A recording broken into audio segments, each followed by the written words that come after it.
Hello everyone, welcome again on your YouTube channel Taming Physics। Students, आज हम लोग formula derive करेंगे straight wire of infinite length. अगर कोई स्ट्रेट वायर है, थिन वायर यानी रेडियस क्या 0, इनफाइनाइट लेंथ का, तो उसका मैग्नेटिक फील्ड क्या होगा, इसके लिए हम फार्मूला डेराइव करेंगे और फिर उसी पे बेस्ड और पिछले जो भी डेरिवेशंस किए हैं इन पे बेस्ड न्यूमेरिकल्स करेंगे। तो आइए करते हैं भाई। सबसे पहले तो बेटा देखो, इसमें ये तुम्हारे सीबीएसई बोर्ड के सिलेबस में है डेरिवेशन, तो ये इंपॉर्टेंट डेरिवेशन आपको आना चाहिए और ये एम्पियर सर्किटल लॉ पे बेस करता है। अब एम्पियर सर्किटल लॉ जैसा हमने पहले ही डिस्कस किया था बेटा, क्या है, line integration of magnetic field over a closed loop is equal to mu naught times total current passing through the loop, यानी उस लूप से कितना करंट पास कर रहा है उसका म्यू नॉट टाइम्स हम लेंगे। तो अब ये लूप हम चूज कैसा करेंगे, हमारा लूप ऐसा होना चाहिए कि उस लूप के ऊपर कंडीशंस हम बता रहे बेटा, क्योंकि ये बड़ा ही इंपॉर्टेंट कंडीशंस है। सो आप हेडिंग लिख सकते हैं, conditions for applying ampere circuital law, यानी कैसा लूप चूज करें। तो first, B should be constant, यानी उस लूप पे B का मैग्नीट्यूड कांस्टेंट होना चाहिए। या फिर दूसरा कंडीशन, कुछ पोर्शन में क्या हो सकता है, B इज इक्वल टू 0, यानी लूप ऐसा कंसीडर करें कि कुछ पे तो B कांस्टेंट हो और कुछ पोर्शन में B क्या है, 0 है, तो उसका इंटीग्रेशन 0 हो जाएगा। थर्ड, थीटा, थीटा किसके किसके बीच का एंगल है, B डॉट डीएल, B और डीएल के बीच का एंगल है थीटा। थीटा शुड बी 0 और theta should be 90। Theta is equal to 90।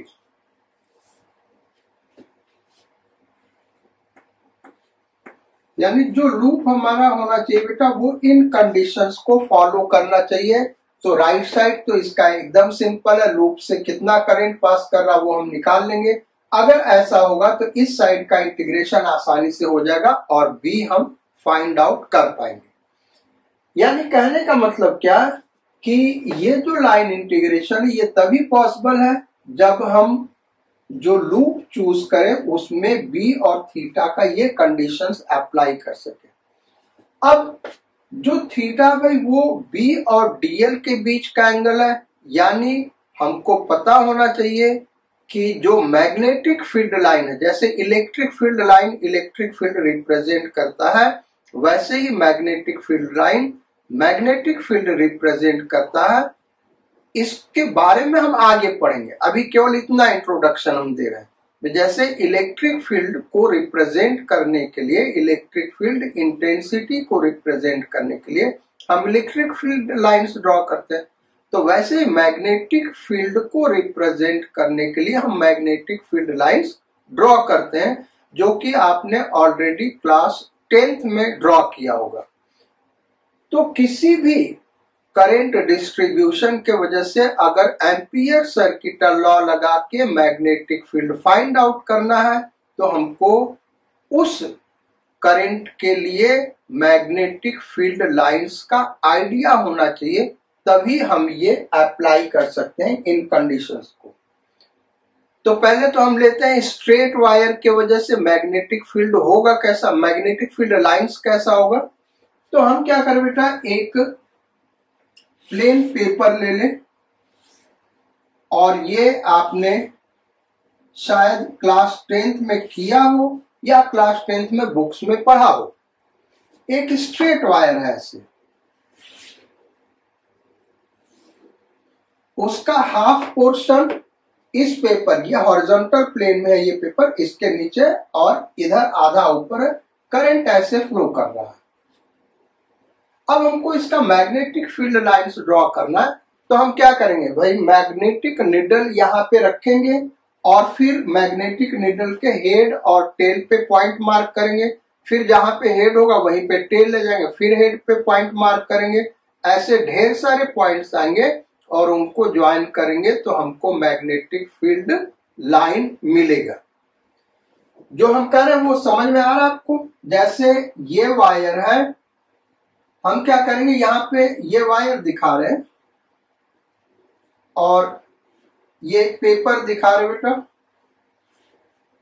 एक लूप हम ड्रॉ कर रहे हैं, फिर इन जनरल उधर लूप ड्रॉ कर देंगे। ये इस तरीके से है, आधा पेपर इसके अंदर है और आधा नीचे है, आधा ऊपर है, इस तरीके का है। तो हम क्या करेंगे, यहाँ पे मैग्नेटिक नीडल, मान लो करंट ऐसे जा रहा है और मैग्नेटिक नीडल यहाँ पे रखा तो ऐसे अरेंज हुआ, इस तरीके से अरेंज हुआ। तो हम क्या करेंगे, टेल पे एक पेंसिल से पॉइंट मार्क कर देंगे, हेड पे मार्क कर देंगे, फिर मैग्नेटिक नीडल के टेल को यहाँ पे रखेंगे, हेड मान लो ऐसे आ रहा है तो दूसरा पॉइंट यहाँ मार्क कर देंगे, फिर मैग्नेटिक नीडल के टेल को यहाँ पे रखेंगे, हेड मान लो ये डायरेक्शन दिखा रहा है, तीसरा पॉइंट हम यहाँ मार्क कर देंगे, फिर मैग्नेटिक नीडल के टेल को यहाँ रखेंगे, हेड मान लो इधर इंडिकेट कर रहा है तो यहाँ पे पॉइंट मार्क कर देंगे, फिर अगेन मैग्नेटिक नीडल के टेल को ऐसे रखेंगे, मान लो हेड ये डायरेक्शन दिखा रहा है तो यहाँ पे फिर पॉइंट मार्क कर देंगे, फिर मैग्नेटिक नीडल यहाँ रखेंगे, सपोज करो ऐसे डायरेक्शन दिखा रहा है, फिर मैग्नेटिक नीडल के टेल को यहाँ रखेंगे, हेड मान लो इस डायरेक्शन में आ गया। तो ये जो पॉइंट्स हमने मार्क किए हैं, ये पॉइंट, ये पॉइंट, ये पॉइंट, ये पॉइंट, ये पॉइंट हो गया, ये पॉइंट हो गया और ये पॉइंट, इनको स्मूथली हम ड्रॉ कर देंगे क्लोज लूप में और इसी को हम क्या कहेंगे भाई, मैग्नेटिक फील्ड लाइन। यानी स्ट्रेट वायर का जो मैग्नेटिक फील्ड लाइन होगा बेटा, सर्कल होगा। क्या होगा? सर्कल होगा। अब ये तो हमने मान लो इस डिस्टेंस पे ड्रॉ किया, अब थोड़ा सा ज्यादा डिस्टेंस ले लेंगे और वही एक्सपेरिमेंट रिपीट करें तो फिर मैग्नेटिक फील्ड लाइन ऐसा आएगा। मतलब क्या हुआ कि जो मैग्नेटिक फील्ड लाइन होगा स्ट्रेट वायर का, वो कॉन्सेंट्रिक सर्कल होगा।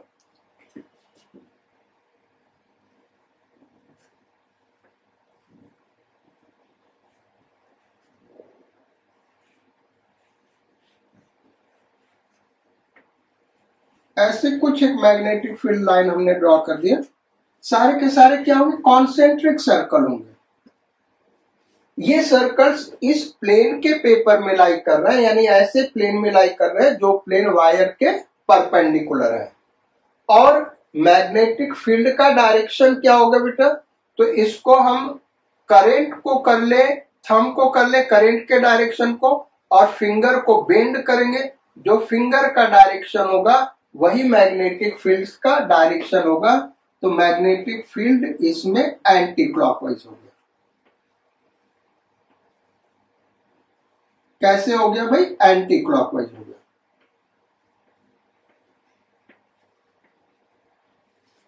स्ट्रेट वायर के मैग्नेटिक फील्ड लाइंस का डायरेक्शन क्या होगा? क्या रूल है बेटा? थंब को हम करंट के डायरेक्शन में कर लेंगे और फिंगर को बेंड करेंगे।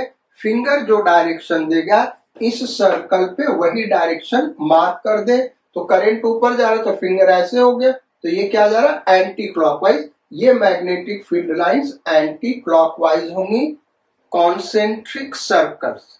ओके, तो अब स्ट्रेट वायर की वजह से अगर हमको मैग्नेटिक फील्ड फाइंड आउट करना है तो हम लूप कैसा चूज करें? तो हमारा इसमें से कंडीशंस, ये कंडीशंस पूरा होना चाहिए। जिस पोर्शन पे ये होगा और ये होगा उस पोर्शन पे तो बी 0 ही हो गया। अदरवाइज जितने पोर्शन बचे उसमें बी और थीटा, बी कांस्टेंट होना चाहिए मैग्नीट्यूड और थीटा 0 होना चाहिए। ये तो कुछ पोर्शन पे होना ही चाहिए तभी मैग्नेटिक फील्ड निकल पाएगा बेटा। या तो ये दोनों कंडीशन कुछ पोर्शन पे फॉलो करे या पूरे पोर्शन पे फॉलो करे। हाँ, कुछ पोर्शन पे फॉलो कर रहा है ये, तो कुछ पोर्शन पे ये फॉलो करना चाहिए जो कि आगे के डेरिवेशन में होगा। इस डेरिवेशन में अगर हम देखें कॉन्सेंट्रिक सर्कल्स बन रहा है तो हम लूप भी सर्कुलर ले लेंगे। क्या ले लेंगे? लूप भी सर्कुलर ले लेंगे। तो मैग्नेटिक फील्ड लाइन और जो इमेजिनरी लूप हम कंसीडर कर रहे हैं वो एक ही सर्कल होगा। तो सर्कल के ऊपर टेंजेंट और मैग्नेटिक फील्ड लाइन के ऊपर टेंजेंट दोनों एक डायरेक्शन होगा। सर्कल के ऊपर जो टेंजेंट होगा वो डीएल का डायरेक्शन होगा और मैग्नेटिक फील्ड लाइन पे जो डायरेक्शन होगा वो बी का डायरेक्शन होगा, यानी दोनों सेम डायरेक्शन में होंगे। यानी थीटा क्या होगा? 0 होगा। सर्कल के किसी भी पॉइंट पे लेंगे तो थीटा क्या हो जाएगा? 0 हो जाएगा। और चूंकि उस सर्कल का वायर से हर जगह सर्कल के किसी भी पॉइंट का इक्वल डिस्टेंस है तो बाई सिमेट्री मैग्नेटिक फील्ड क्या होगा? कांस्टेंट होगा। यानी स्ट्रेट वायर के वजह से अगर हम मैग्नेटिक फील्ड डिराइव करना चाहते हैं by applying amperes circuital law तो हम लूप कैसा चूज करेंगे भाई? सर्कुलर लूप कंसीडर करेंगे। तो ये तो हो गया बेटा इंट्रोडक्शन। अब डेरिवेशन हम करते हैं। हेडिंग लिख रहे हैं। हेडिंग है हमारा मैग्नेटिक फील्ड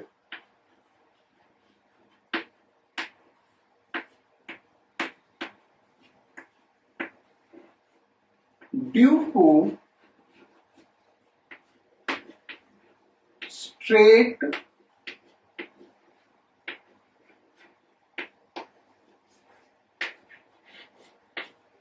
thin long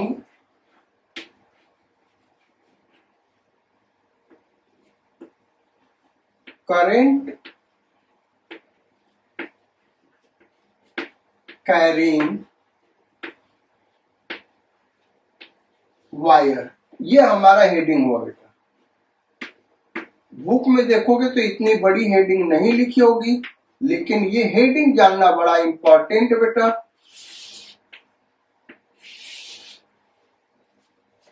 तीन इंपॉर्टेंट पॉइंट। वायर स्ट्रेट होना चाहिए, थिन होना चाहिए यानी रेडियस 0, लॉन्ग यानी इनफाइनाइट लेंथ का होना चाहिए। अगर ये तीनों कंडीशन पूरा हो रहा है तो उसके लिए हम फार्मूला डिराइव करने जा रहे हैं। तो यहां पे हम दिखा रहे हैं एक इनफाइनाइट लेंथ का वायर। देखने में ये बेटा फाइनाइट है क्योंकि हम तो इनफाइनाइट लेंथ का वायर कभी भी लाइन ड्रॉ नहीं कर सकते, लेकिन ये है इनफाइनाइट लेंथ का। करंट सपोज कर ले अपवर्ड डायरेक्शन में फ्लो कर रहा है कैपिटल आई। अब कोई पॉइंट ये हम ले लें और यहाँ पे हमको मैग्नेटिक फील्ड निकालना है। कितने डिस्टेंस पे भाई? यहां से स्मॉल r डिस्टेंस पे मैग्नेटिक फील्ड फाइंड आउट करना है। अब करेंगे कैसे? तो एम्पियर सर्किटल लॉ लगाना है। हमको पहले से पता है इसका मैग्नेटिक फील्ड कैसा होगा बेटा? Concentric circle. तो हम r रेडियस का एक सर्कल ड्रॉ कर ले।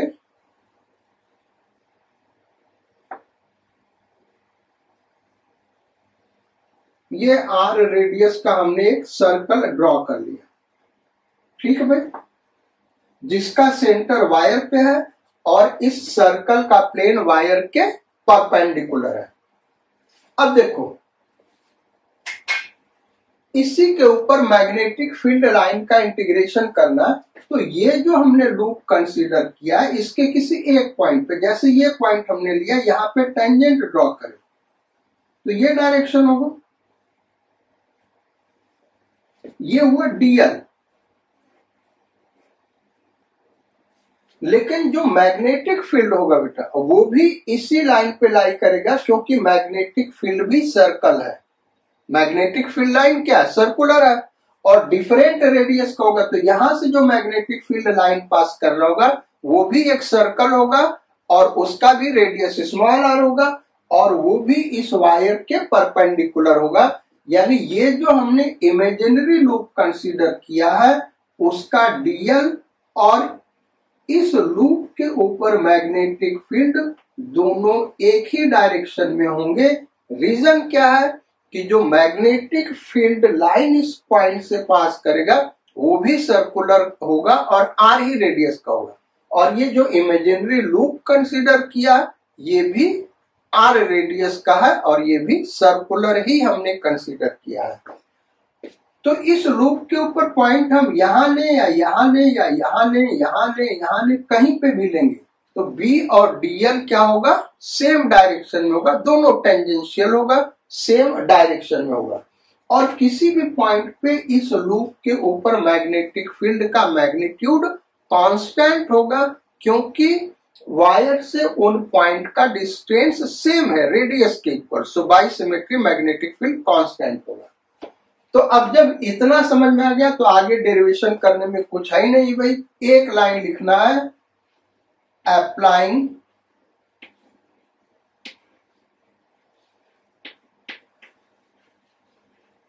Ampere circuit law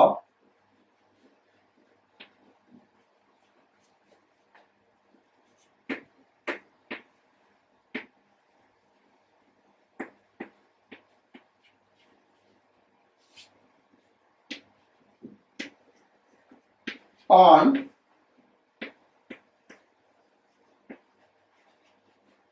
imaginary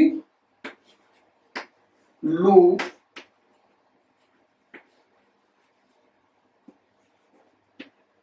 as shown in figure, as shown in figure।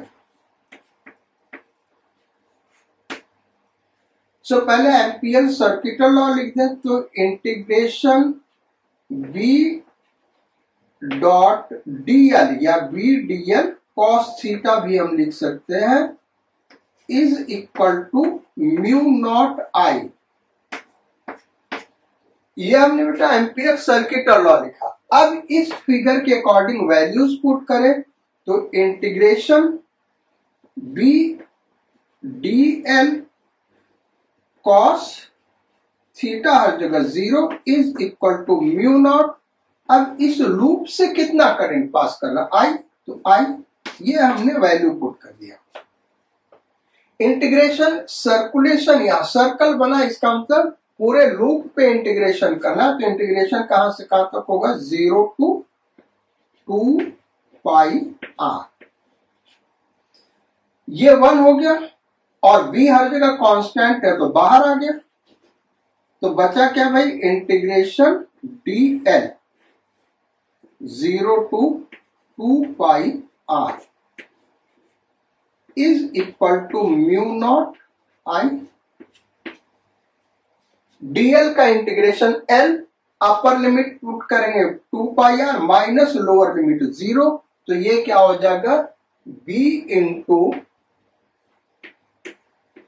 2 pi r,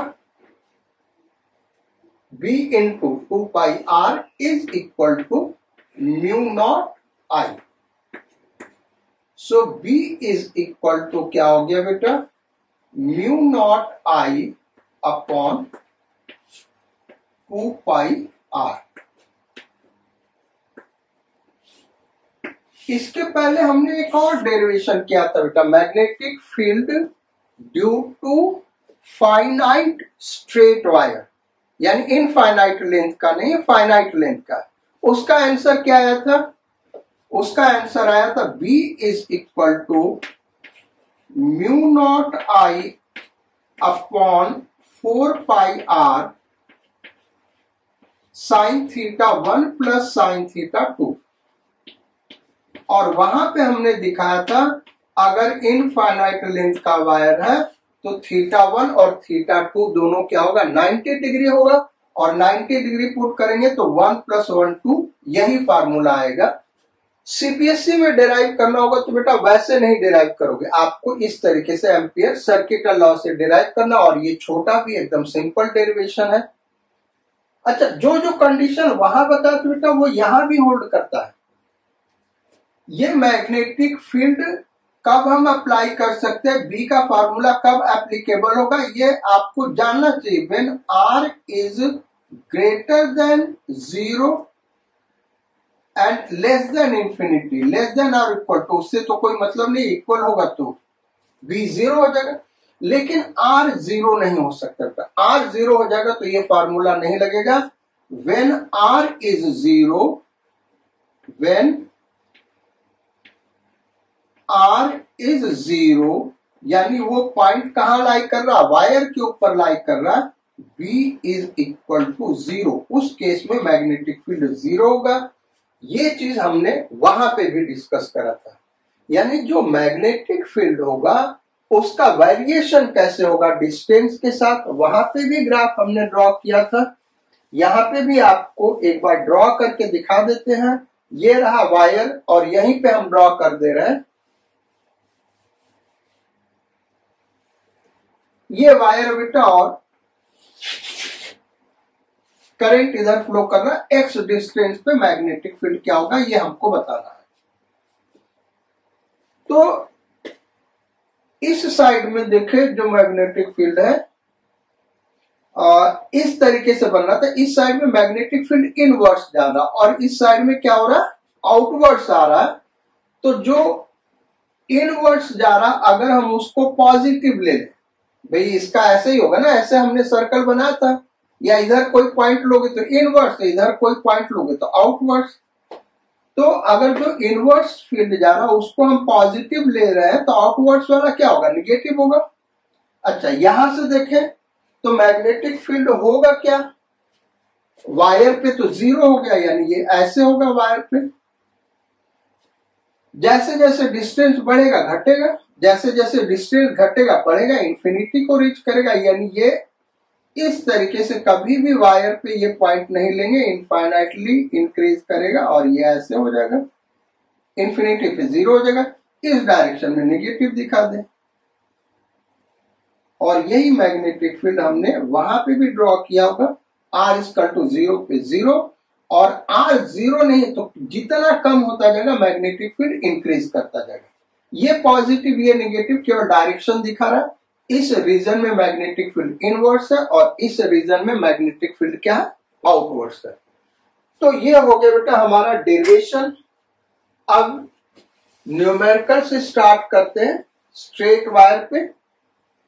basically हम कॉम्बिनेशन का करेंगे क्योंकि magnetic field at the centre of circle भी हमने पढ़ा बेटा, और magnetic field due to straight wire of infinite length ये भी हमने डेरिवेशन कर लिया।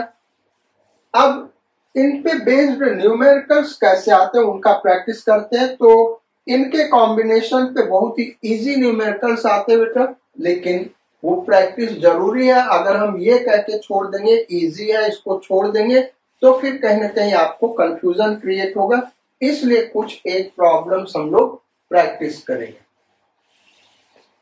तो स्टार्ट करते हैं।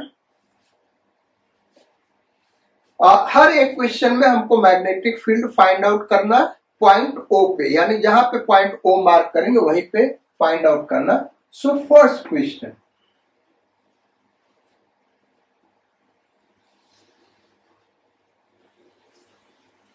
ये इस तरीके से,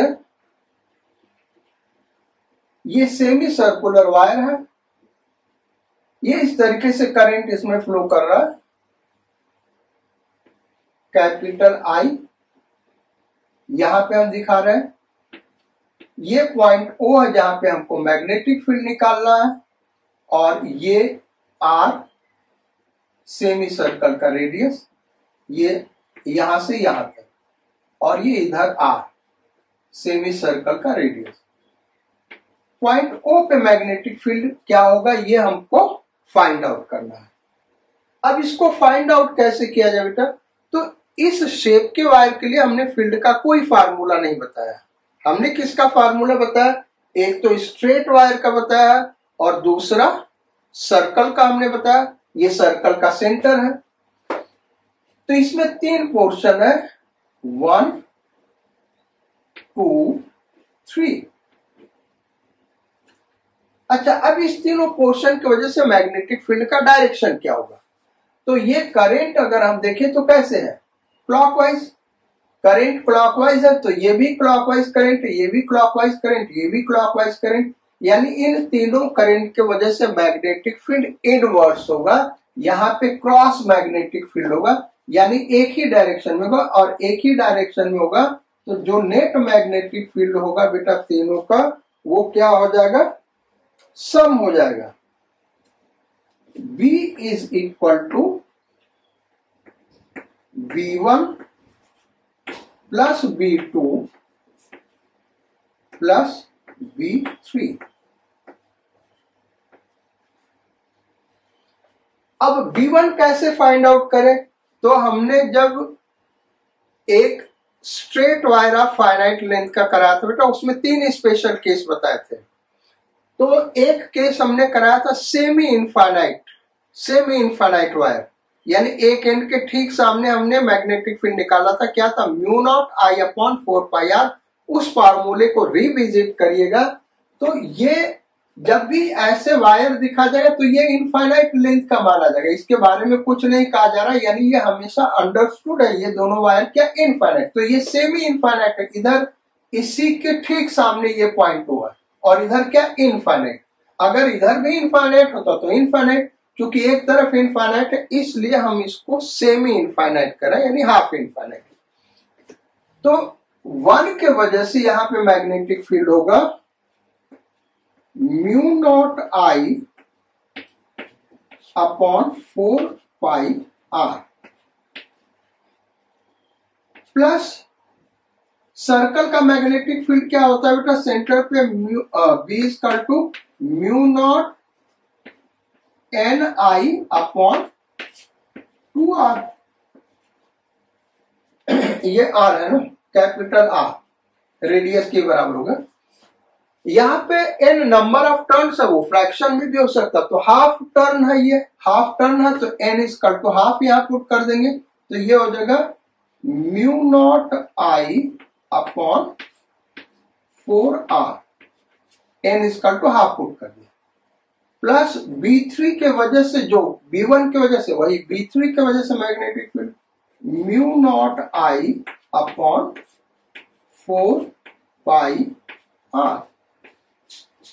तो ये हो गया बेटा μ0I, इसको और इसको ऐड कर दे, μ0I/2πr प्लस μ0I/4r। फिर इसको एलसीएम वगैरह लेके सॉल्व कर लो, हम यही छोड़ दे रहे हैं। मैग्नेटिक फील्ड का डायरेक्शन यहां दिखा दे बेटा, क्रॉस यानी इनवर्स होगा। मैग्नेटिक फील्ड का डायरेक्शन क्या होगा, इनवर्स होगा। Next question number 2।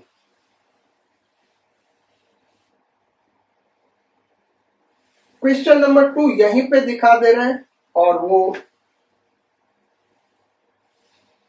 इस टाइप का भाई,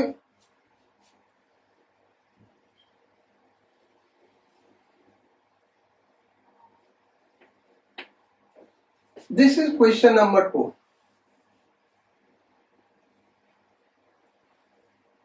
यानी जो करंट है बेटा जिस वायर में फ्लो कर रहा है वो 90 डिग्री से बेंड किया गया है, यहाँ एक क्वार्टर सर्कल बन रहा है, और ये हमारा पॉइंट 2 है, यहाँ पे मैग्नेटिक फील्ड फाइंड आउट करना है। अगेन हम देखें तो ये 3 स्ट्रक्चर से मिलके बना है, एक सेमी इनफाइनाइट वायर, दूसरा क्वार्टर सर्कल, तीसरा सेमी इनफाइनाइट वायर। तीनों की वजह से मैग्नेटिक फील्ड का डायरेक्शन क्या होगा, इनवर्स, क्योंकि क्लॉकवाइज करंट फ्लो कर रहा। तो कैसे फाइंड आउट किया जाए भाई, B is equal to B1 plus B2 plus B3 is equal to B1 क्या हो गया, μ0I/4πr 4 pi R plus B2 क्या हो जाएगा, n को हम क्या ले लेंगे 1/4, n को ले लेंगे 1/4, तो ये हो जाएगा mu naught I upon 8r। मेरी बात समझ रहे हो कि नहीं, mu not an I upon 2r और n है 1/4 तो अपॉन 8r प्लस इसका हो गया mu naught I upon 4 pi R. So ये हो गया mu naught I upon 2 pi R plus mu naught I upon 8r। Direction हम यहां दिखा रहे इनवर्स, इसको फर्दर सिंप्लीफाई कर सकते हैं। अब क्वेश्चन नंबर 3 लेते हैं और क्वेश्चन नंबर 3 ऐसे है,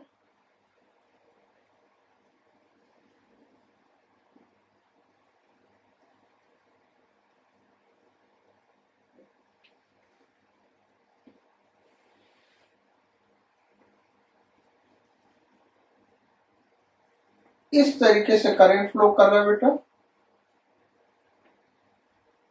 पॉइंट O पे मैग्नेटिक फील्ड निकालना, करंट कैपिटल आई, रेडियस इस सर्कुलर आर का कैपिटल आर, ये कैपिटल आर और ये एंगल 60 डिग्री। चलो भाई, तो इसके वजह से मैग्नेटिक फील्ड हमको निकालना पॉइंट O पे।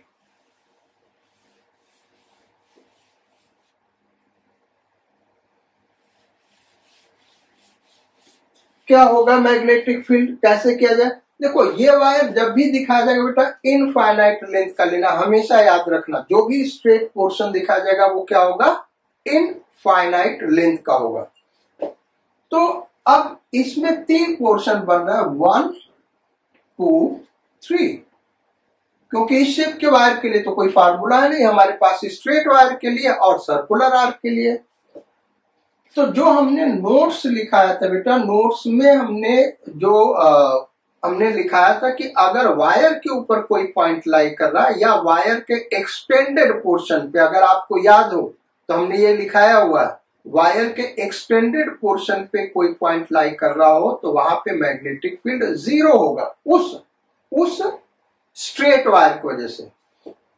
तो यहां से देखें तो ये जो वायर है इसको एक्सटेंड करें तो पॉइंट O से पास कर रहा है, यानी इसके वजह से यहाँ पे मैग्नेटिक फील्ड 0 होगा।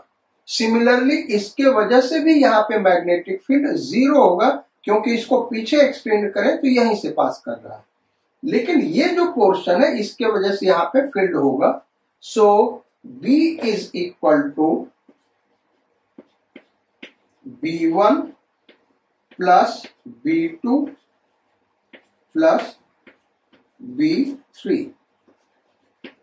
B1 हो गया भाई 0 प्लस B2 क्या होगा, mu not an I upon 2r। n क्या लेंगे, 360 डिग्री में 1 टर्न होता है तो 60 डिग्री में कितना टर्न होगा भाई, 360 डिग्री में बेटा पूरा आर्क 360 डिग्री का तो 1 टर्न, तो 1 डिग्री में कितना टर्न होगा, 1/360, तो 60 डिग्री में कितना टर्न होगा, 60/360 यानी 1/6, तो ये हो गया 1/6। और ये B3 भी क्या हो गया 0।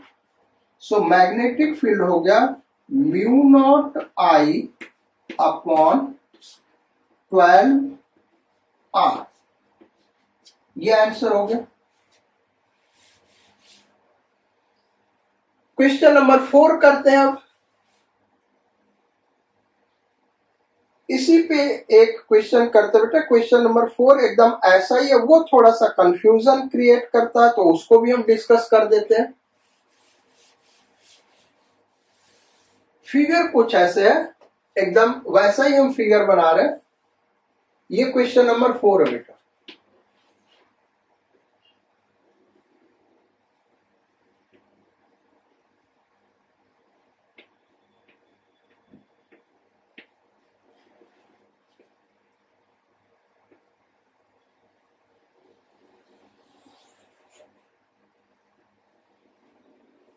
ऐसे ही ये करंट ऐसे आया, फिर करंट इधर ऐसे फ्लो किया, फिर करंट इधर आई निकल गया, करंट कैपिटल आई। ये पॉइंट ऑफ सेंटर है जहां पे हमको मैग्नेटिक फील्ड निकालना है, रेडियस कैपिटल आर।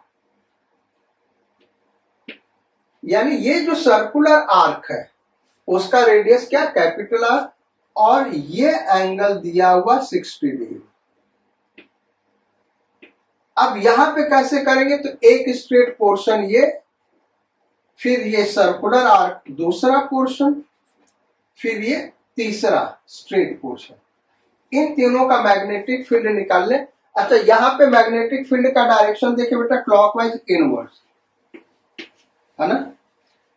यहां पे इसके वजह से मैग्नेटिक फील्ड 0 हो जाएगा। है ये इनफाइनाइट लेंथ का वायर, ऐसा नहीं कि छोटा सा दिखाया तो आप सोचें कि ये छोटा सा वायर से इसका लेंथ क्या है, कुछ नहीं दिया, यानी इनफाइनाइट लेंथ का मान के चलेंगे। तो ये यहीं से पास करके चल रहा, तो इसलिए इसकी वजह से यहाँ फील्ड क्या होगा, एलिमेंट 1 की वजह से 0। ऐसे 3 की वजह से यहाँ पे फील्ड क्या होगा, 0, क्योंकि पीछे एक्सटेंड कर रहा है तो O से पास कर रहा है, यानी फील्ड होगा इसकी वजह से। और ये एंटी क्लॉकवाइज है, यानी आउटवर्ड्स करंट होगा। इसको डॉट से रिप्रेजेंट करेंगे। होगा कितना पहले कैलकुलेट किया जाए, तो B is equal to B1 plus B2 plus B3। B1 और B3 0, ये 0। अब B2 क्या होगा बेटा, mu not an I, mu not an I upon 2R। अब n क्या होगा, तो अब जो एंगल लगे बेटा वो ये नहीं लगे, क्योंकि ये आर्क नहीं, आर्क ये है, तो हमको ये वाला एंगल लेना होगा। ये ध्यान रखना, जिधर का आर्क होगा वो वाला एंगल कंसीडर करेंगे, ये वाला एंगल कंसीडर करना होगा। तो टोटल एंगल 360, 360 में से वो घटा दिया, कितना आ गया 300। सो 300 नंबर ऑफ टर्न क्या हो जाएगा, 300 अपॉन 360। तो ये कितना आ जाएगा 5/6, और इधर B3 0 हो गया, तो 5 mu naught I upon 12R। Magnetic field dot होगा बेटा, आउटवर्ड होगा, तो इस तरीके से रिप्रेजेंट करेंगे। सो ये मैग्नेटिक फील्ड होगा। ये हो गया हमारा question number 4।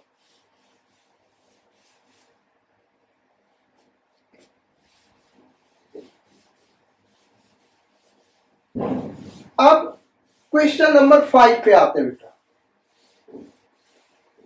So question number 5 थोड़ा टफ क्वेश्चन लेते हैं, और उसको हम लिख रहे हैं। ये लैंग्वेज वाला क्वेश्चन है, और ये इसलिए लैंग्वेज लिखा रहा बेटा क्योंकि लैंग्वेज से आपको फिगर ड्रॉ करना है। इस सब में तो हमने फिगर ड्रॉ कर दिया, यहाँ पे हम लैंग्वेज दे रहे हैं, और उस लैंग्वेज से आपको फिगर ड्रॉ करके फिर प्रॉब्लम को सॉल्व करना है। There are 2 straight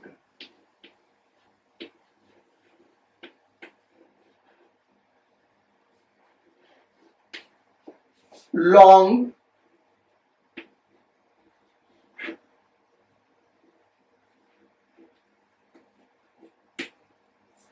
wires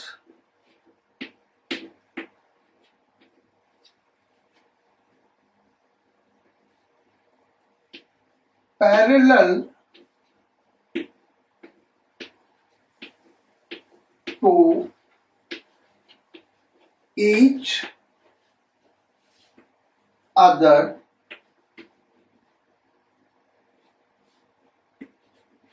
at separation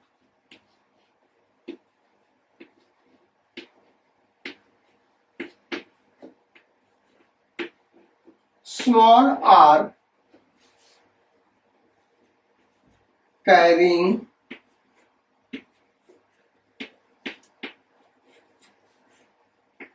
same current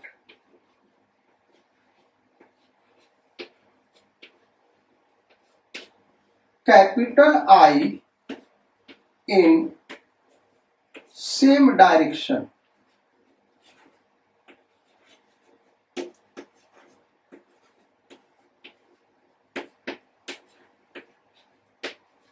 Find magnetic field at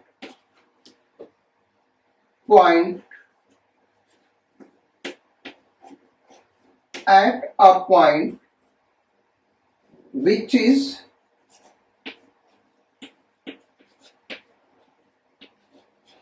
at distance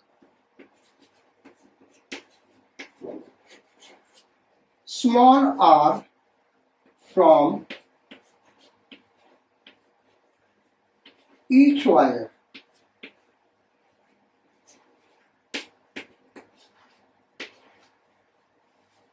किसी भी पॉइंट का बेटा अगर किसी लाइन से या वायर से डिस्टेंस दिया यानी पर्टिकुलर परपेंडिकुलर डिस्टेंस यानी शॉर्टेज डिस्टेंस वो होता, दोनों वायर से आर डिस्टेंस पे है। देखो ये आर सेम है बेटा, ये फिगर ही बनाना सबसे कठिन है क्योंकि दोनों वायर के बीच का भी डिस्टेंस है और पॉइंट भी दोनों वायर से आर डिस्टेंस पे है। इसका फिगर आप एक बार ट्राई करो, फिर सॉल्व करना बेटा, तब आपको पता चलेगा कि हाँ भाई इसमें है क्या। जिसने इसका फिगर ड्रॉ कर लिया वो सॉल्व कर लेगा, मेन इंपॉर्टेंट फिगर है। अच्छा देखो ऐसे क्वेश्चंस में हम फिगर ड्रॉ कैसे करें बेटा, क्योंकि ये 3 डायमेंशनल फिगर बनेगा। तो बेसिकली हम फिगर इस तरीके से ड्रॉ करें कि हमारा मैग्नेटिक फील्ड दिखना चाहिए बेटा बोर्ड पे। वायर दिखे ना दिखे उससे कोई फर्क नहीं पड़ता है। अगर आप 2 वायर ऐसे बना देंगे और सेम डायरेक्शन में करें, आप इसको सॉल्व नहीं कर सकते क्योंकि जो आर डिस्टेंस, इनके बीच का डिस्टेंस आर है। अब वो पॉइंट का भी डिस्टेंस आर है तो इस बोर्ड में तो लाई करेगा नहीं, क्योंकि कहीं पे भी पॉइंट बनाओगे तो अनइक्वल डिस्टेंस होगा, फिर आर नहीं हो सकता। वो यहाँ हवा में आ जाएगा, यहां से भी आर डिस्टेंस, यहां से भी आर डिस्टेंस हवा में आ जाएगा। तो अब उस फिगर को बनाए कैसे? कुछ बच्चे ऐसे बना देते हैं। तो ये 3 डायमेंशनल फिगर लग ही नहीं रहा, ये लग रहा है कि ये ट्रायंगल जो बना है ये पॉइंट पी हमने बनाया, ये भी आर, ये भी आर, ये देखने में लग रहा है कि ये जो पॉइंट है ये इसी प्लेन में लाई कर रहा है, बोर्ड के प्लेन में लाई कर रहा है। और बोर्ड के प्लेन में अगर पॉइंट लाई कर रहा है तब तो ये r/2 हो गया। तो ऐसे नहीं बनेगा बेटा। कैसे इसको हम बनाए? इसका एक ट्रिक है। ट्रिक ये है कि हम फिगर ऐसे बनाए कि हमको मैग्नेटिक फील्ड का डिटेल दिखना चाहिए, चाहे वायर हमको दिखे या न दिखे। भाई बात समझ रहे हो कि नहीं? वायर दिखना जरूरी नहीं बेटा। तो हम क्या करते हैं, वायर को ऐसे ड्रॉ कर लेते हैं। क्वेश्चन लिख लिया तो हम यहीं पे करें बेटा, क्योंकि थोड़ा बड़ा क्वेश्चन है तो सॉल्व करना होगा, यहीं पे हम इसको कर रहे हैं।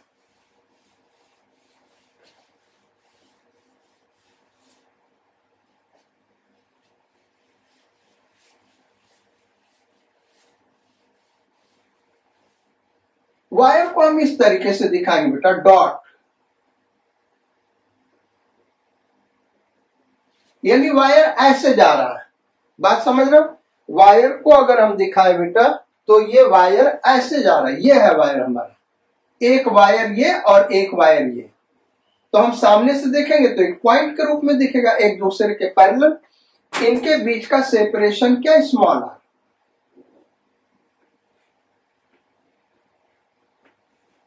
अब वो जो पॉइंट है इस दोनों वायर से आर डिस्टेंस पे, यानी यहां कहीं बनेगा।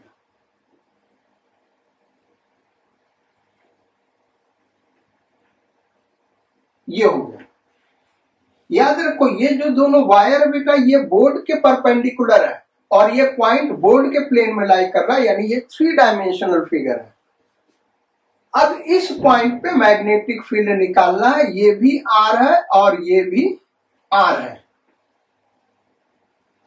तो जो मैग्नेटिक फील्ड इस पॉइंट पे होगा वायर 1 की वजह से दोनों का करंट आई है, ये वायर 1 और ये वायर 2। वायर 1 की वजह से इस पॉइंट पे मैग्नेटिक फील्ड देखे तो हमने थंब कर लिया करंट के डायरेक्शन में, तो पाम के ऊपर परपेंडिकुलर ड्रॉ करें, यानी इस लाइन के ऊपर परपेंडिकुलर ड्रॉ करें। यहां पे दिखा रहे हैं इस लाइन के ऊपर परपेंडिकुलर ड्रॉ करें बेटा, मैग्नेटिक फील्ड इधर होगा। ये और ये पैरेलल नहीं बेटा, ये ध्यान रखना, ये जो एंगल होगा 60 डिग्री होगा। ये एंगल कितना, ये आर आर आर, तो ये कितना हुआ 60 डिग्री। ऐसे ये कितना होगा 60 डिग्री। और ये जो हम ड्रॉ कर रहे हैं ये इस लाइन के परपेंडिकुलर होगा मैग्नेटिक फील्ड, तो मैग्नेटिक फील्ड ये बी ले लें।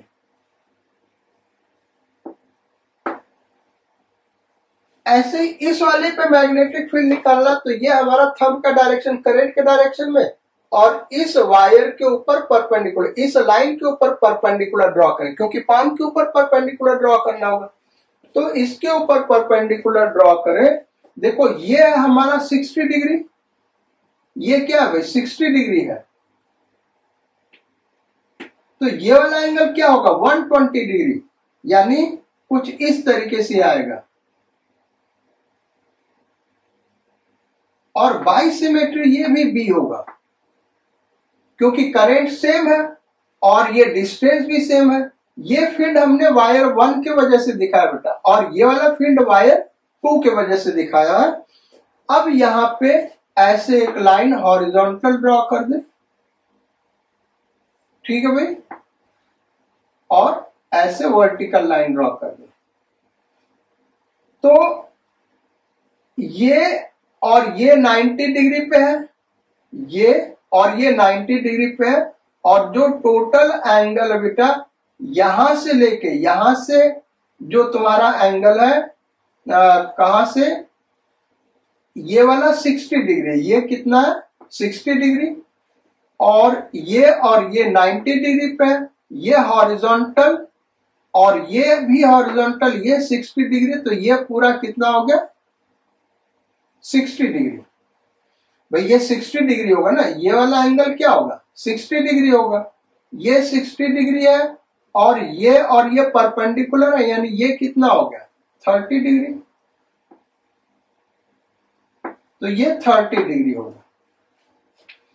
ऐसे इसका एंगल निकालें, हॉरिजॉन्टल के साथ कितना एंगल बना रहा, तो देखो ये और ये एक दूसरे के परपेंडिकुलर है, क्योंकि इसी के ऊपर मैग्नेटिक फील्ड लाइन परपेंडिकुलर, और ये 60 डिग्री है, ये 60 डिग्री है, तो ये एंगल 30 डिग्री होगा, ये एंगल 30 डिग्री है, और ये पूरा 60 है, यानी ये एंगल भी 30 डिग्री होगा, तो ये 30 डिग्री होगा। अब इस दोनों बी को रिजॉल्व करें बेटा, तो इसका कंपोनेंट इधर हो गया b sin 30 यानी b/2, और इधर कंपोनेंट हो गया √3 b/2। ऐसे इस वाले b को रिजॉल्व करें बेटा, तो इधर का कंपोनेंट यही हो जाएगा √3 b/2, और इधर कितना हो गया b/2।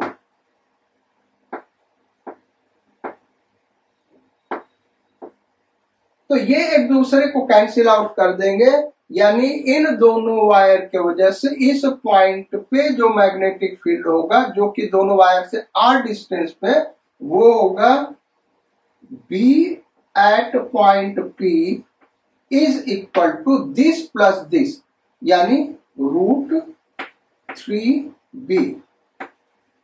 भाई दिस प्लस दिस तो 2 टाइम्स हो गया ना, 2 कट गया। अब b जो हम लिखेंगे वो किसी एक वायर का लिखेंगे,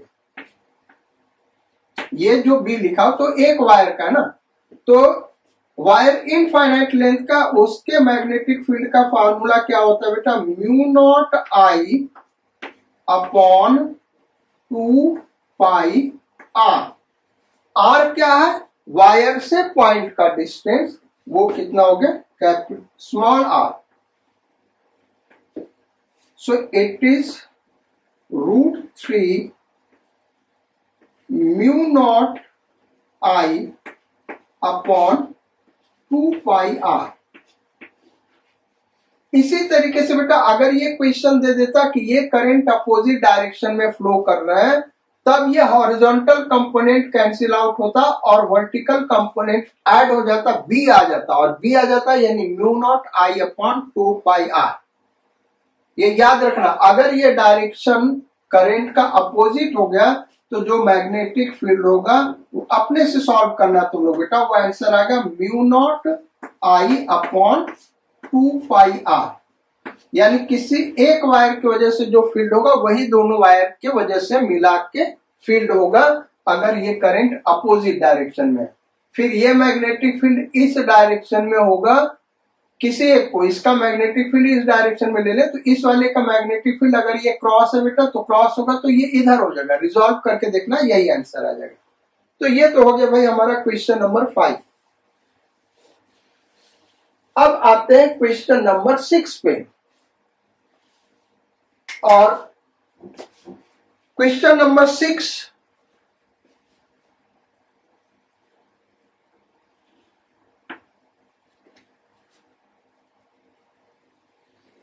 ये इस तरह से एक स्क्वायर लूप है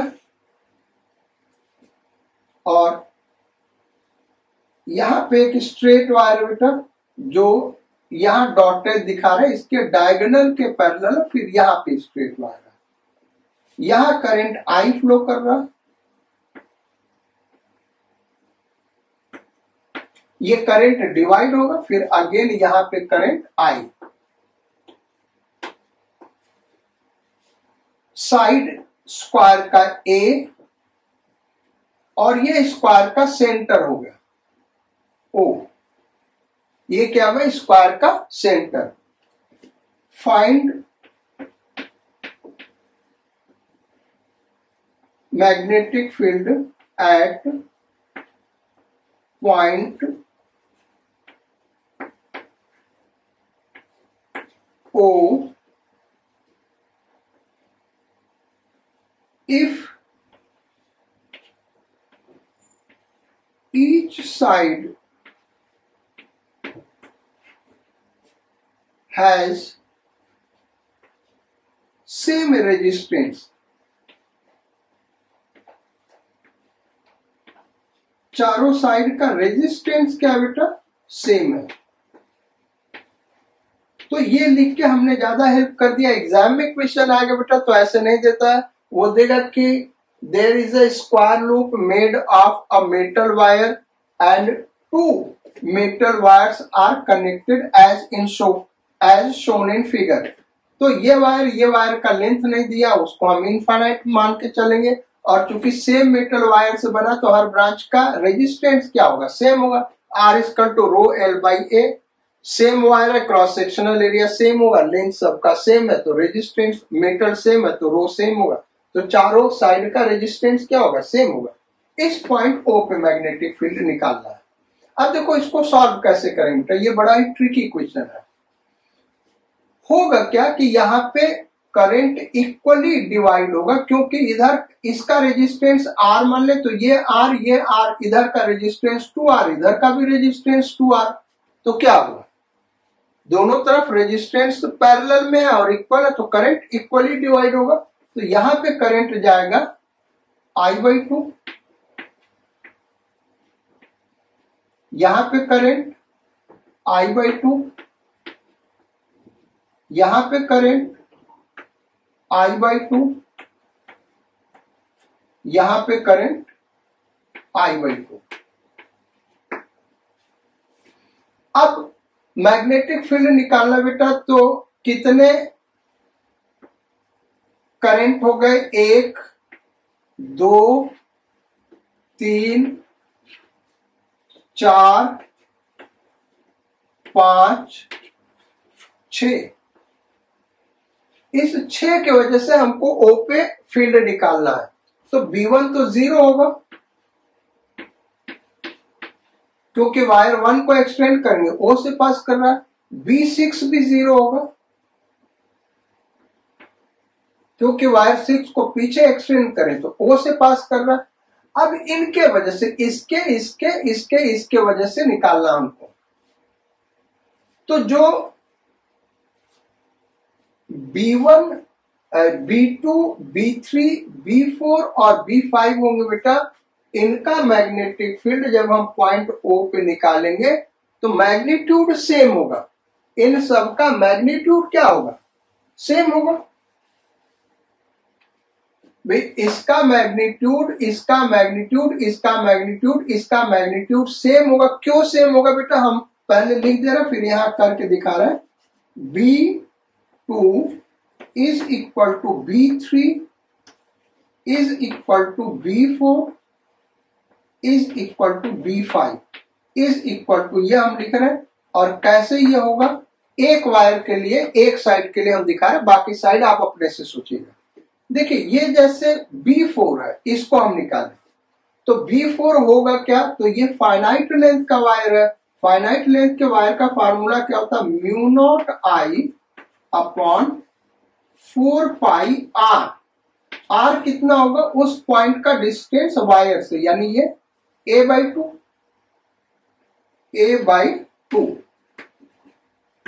अब sign theta 1 plus sine theta 2, sign theta 1 plus sine theta 2, theta 1 theta 2 हमने कैसे फाइनाइट लेंथ के वायर में वो मार्क किया बेटा? देखना आप फार्मूले को। इस पॉइंट से इस एंड को मिला दिया, इस पॉइंट से इस एंड को मिला दिया, तो ये थीटा 1 ये थीटा 2 दोनों क्या है? 45। दोनों क्या है भाई? 45। तो sine 45 1/√2 plus sine 45 1/√2 is equal to mu naught I अपॉन ये 2 पाई A इंटू 1/√2 प्लस 1/√2 2/√2, तो √2 ऊपर नीचे कट गया, ये आ जाएगा √2। इसको फर्दर हम सिंप्लीफाई करेंगे तो ये √2 यहां कट जाएगा, यहां √2 आ जाएगा बेटा, और ये ऐसे हट गया। यानी हर एक साइड के मैग्नेटिक फील्ड का मैग्नीट्यूड ये होगा। अब डायरेक्शन हम देखें तो ये वाला और ये वाला करंट क्या भाई? क्लॉकवाइज, O के रेस्पेक्ट में। ये दोनों करंट क्या? क्लॉकवाइज। और ये दोनों करंट क्या? O के रेस्पेक्ट में एंटी क्लॉकवाइज। यानी इन दोनों का फील्ड इनवर्ड होगा और इस दोनों का फील्ड आउटवर्ड होगा।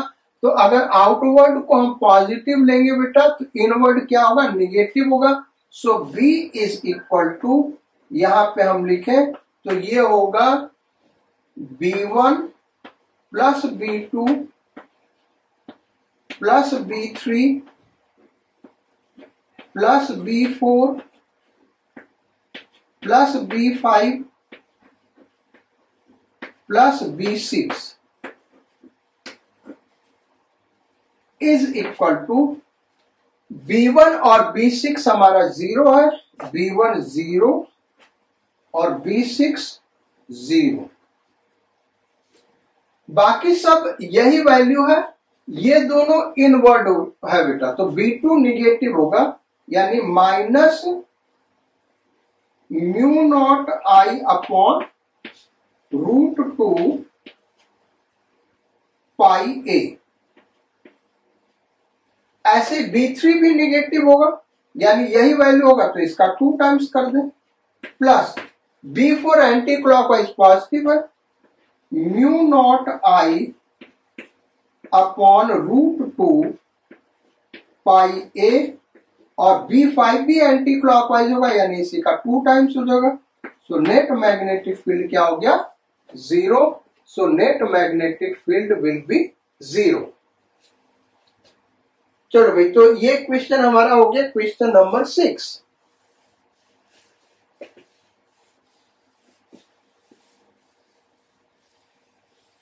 अब यहां पे आज हम क्लास खत्म करते बेटा, और ये जो ट्रिक बताया इस पे बेस्ड सर्कुलर कॉइल का भी क्वेश्चन आता है, उसको हम नेक्स्ट टर्न पे करेंगे। होता क्या है, एक सर्कुलर कॉइल है, उसको दो इनफाइनाइट लेंथ के वायर से कनेक्ट किया, जो वायर एक्सटेंड करने पे सेंटर से पास कर रहा, तो मैग्नेटिक फील्ड सेंटर पे क्या होगा, अगर सेम मेटल का बना हुआ, अगेन सेंटर पे मैग्नेटिक फील्ड 0 होगा। बोर्ड के लिए इंपॉर्टेंट क्वेश्चन बेटा, नीट के लिए भी इंपॉर्टेंट क्वेश्चन है, तो इसको हम नेक्स्ट टर्न पे करेंगे और फिर आगे के डेरिवेशंस करेंगे। तब तक आप डिफरेंट टाइप के, अभी तक जो डेरिवेशन कराया है इस पे बेस्ड डिफरेंट टाइप के क्वेश्चंस करिए। हमेशा खुश रहिए, स्वस्थ रहिए और पढ़ाई में मन लगाइए। So let us meet again in next class. Bye bye, sayonara, Godspeed and bon voyage.